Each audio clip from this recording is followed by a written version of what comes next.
નમસ્કાર અમારા દિલથી વાલા દર્શક મિત્રો, નિવૃત્ત કર્મચારી મિત્રો, ભાઈઓ તથા બહેનો, સ્વાગત છે આપ સૌનું આપણી આ યુટ્યુબ ચેનલ ભાવેશ મકવાણા ન્યૂઝમાં. તો પેન્શનર મિત્રો, આજના વિડીયોની અંદર આપણે વાત કરીશું તમામ પેન્શનરોએ હોય 30 એપ્રિલ 2026 પહેલાં આ કામ કરી લેજો, નહીતર તમારું પેન્શન અટવાઈ જશે. તો કયું કામ? તો આજના વિડીયોમાં આપણે તે કામની વાત કરવાના છીએ જે દરેક પેન્શનરોએ 30 એપ્રિલ 2026 સુધીમાં પૂર્ણ કરવું પડશે. તો કયું કામ છે તે જાણવા માટે આજનો વિડીયો અંત સુધી નિહાળી લેજો. અને હજી સુધી જો આપણી આ ચેનલ તમે સબસ્ક્રાઈબ ન કરી હોય અને જો ડેઈલી આવી જ અપડેટો મેળવવા માંગતા હો તો આપણી આ યુટ્યુબ ચેનલ ખાસ કરીને અત્યારે જ સબસ્ક્રાઈબ કરી લેજો મિત્રો. તો શરૂ કરીએ આજનો આ વિડીયો. તો વાત કરીએ કેન્દ્ર સરકારના કર્મચારીઓ અને પેન્શનરો કોવિડ-19 સમયગાળાથી ડીએ અને ડીઆર બાકી રકમની રાહ જોઈ રહ્યા છે. તો નાણાં મંત્રાલયે 2020માં પુષ્ટિ આપી હતી કે ચાલુ માંગણીઓ છતાં આ ચૂકવણીઓ ચૂકવી શકાતી નથી. તો ડી અને ડીઆરમાં તાજેતરમાં 2%નો વધારો મંજૂર કરવામાં આવ્યો છે, જે 1 જાન્યુઆરી 2026થી અમલમાં આવશે. વિગતવાર વાત કરીએ તો કેન્દ્ર સરકારના કર્મચારીઓ અને પેન્શનરો 8મા પગાર પંચ પહેલાં કોવિડ-19 રોગચાળા દરમિયાન રોકાયેલા મોંઘવારી ભથ્થા અને મોંઘવારી રાહતના બાકી ચૂકવવાની રાહ જોઈ રહ્યા છે.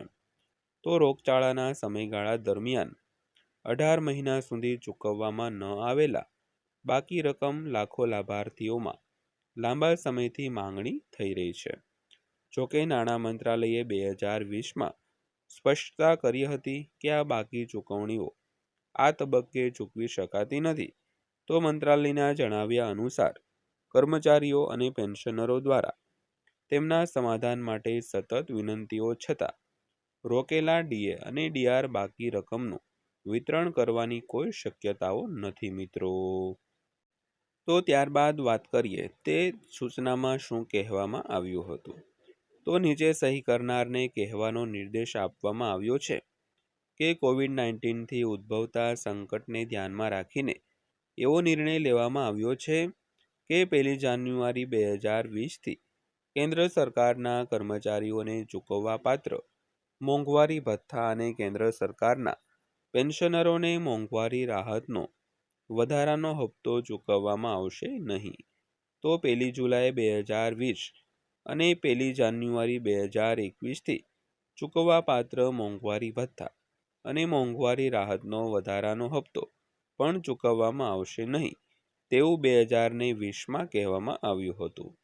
તો જ્યારે દેશ ઉપર કોરોનાનું સંકટ હતું ત્યારે એક એવી સૂચના આપવામાં આવી હતી કે દરેક કેન્દ્ર સરકારના કર્મચારીઓ અને પેન્શનરોને 1 જાન્યુઆરી 2020થી જે કેન્દ્ર સરકારના કર્મચારીઓ અને પેન્શનરોને જે ડીએડીઆરના હપ્તાઓ છે તે ચૂકવવામાં આવશે નહીં. અને 1 જુલાઈ 2020 અને 1 જાન્યુઆરી 2021થી આ જે મોંઘવારી ભથ્થો અને મોંઘવારી રાહતના છે તે હપ્તાઓ ચૂકવવામાં આવશે નહીં તેવું કહેવામાં આવ્યું હતું.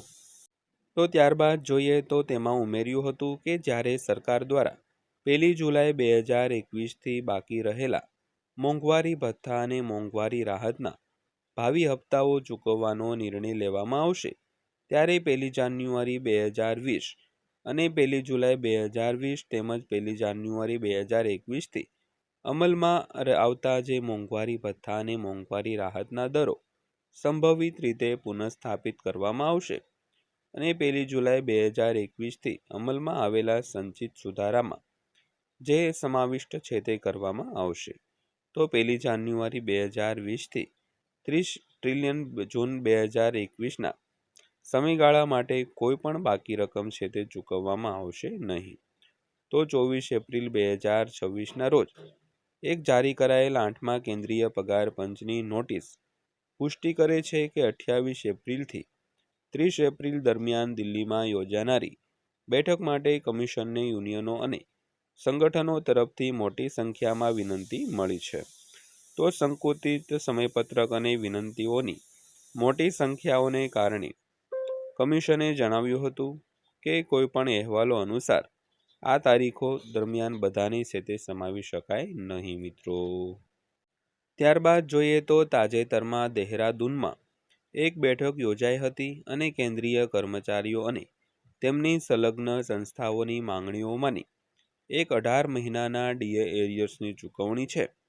તો કમિશને સલાહ આપી છે કે તે આગામી મહિનાઓમાં દિલ્હી અને અન્ય રાજ્યો તેમજ કેન્દ્રશાસિત પ્રદેશોમાં વધુ બેઠકો યોજવાની યોજના પણ ધરાવે છે.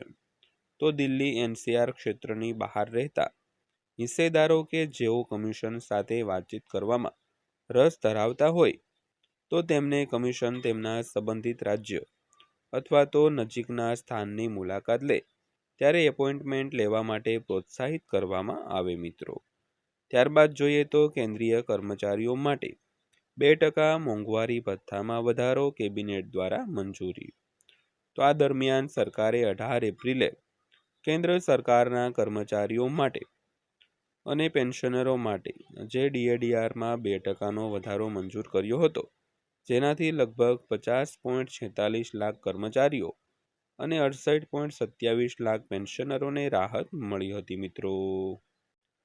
તો માહિતી અને પ્રસારણ મંત્રી અશ્વિની વૈષ્ણવે જણાવ્યું હતું કે વડાપ્રધાન નરેન્દ્ર મોદીની અધ્યક્ષતામાં મળેલી કેબિનેટ બેઠક દરમિયાન આ નિર્ણય લેવામાં આવ્યો હતો.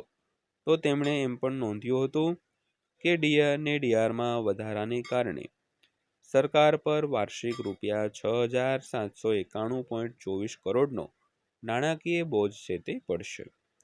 તો સુધારેલા દરો 1 જાન્યુઆરી 2026થી અમલમાં આવશે, જે હાલમાં ડીએ અને ડીઆરને 58%થી વધારીને મૂળભૂત પગાર અને પેન્શનના 60% કરશે. તો આ પગલાંનો હેતુ કર્મચારીઓ અને પેન્શનરોને વધતી કિંમતોનો સામનો કરવામાં મદદ કરવાનો છે મિત્રો. તો આ વધારો 7મા કેન્દ્રીય પગાર પંચની ભલામણોને આધારે સ્થાપિત ફોર્મ્યુલા અનુસાર મંજૂર કરવામાં આવ્યો છે. તો પેન્શનર મિત્રો, આ હતી આજની માહિતી પસંદ આવી હોય, વિડીયો સારો લાગ્યો હોય તો વિડીયોને એક લાઇક કરજો અને આવા જ વિડીયો રોજે રોજ જોવા માટે આપણી આ ચેનલ સબસ્ક્રાઇબ કરી લેજો. તો ફરીવાર પાછા મળીશું એક નવા વિડીયો સાથે, નવી માહિતી સાથે. ત્યાં સુધી સૌને જય હિન્દ, વંદે માતરમ.